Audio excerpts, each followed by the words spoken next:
तर शक्तीपीठ महामार्ग कृती समितीच्या वतीने शक्तीपीठ महामार्ग रद्द करण्यासाठी शिवारात तिरंगा ध्वज फडकावून लक्षवेधी आंदोलन करण्यात आले।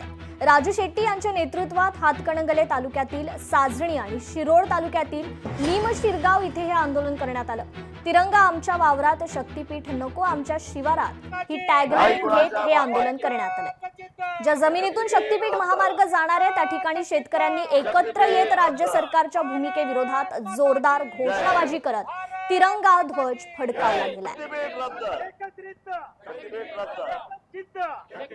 राजकारण्यांना पैसा खाता यावा म्हणून आमच्या शेतीवर वरवंटा फिरून या शक्तीपीठ महामार्गापैकी 27,000 एकर जमीन जाणार आहे। त्यातली जवळपास 22,000 एकर ही पिकाऊ आणि बागायत जमीन आहे आणि या एवढ्या साऱ्या जमिनीवर वरवंटा फिरवून जे विकासाच्या नावाखाली आमची थडगी बांधण्याचा प्रयत्न करतायत, त्याच्या विरोधातला हा लढा आहे।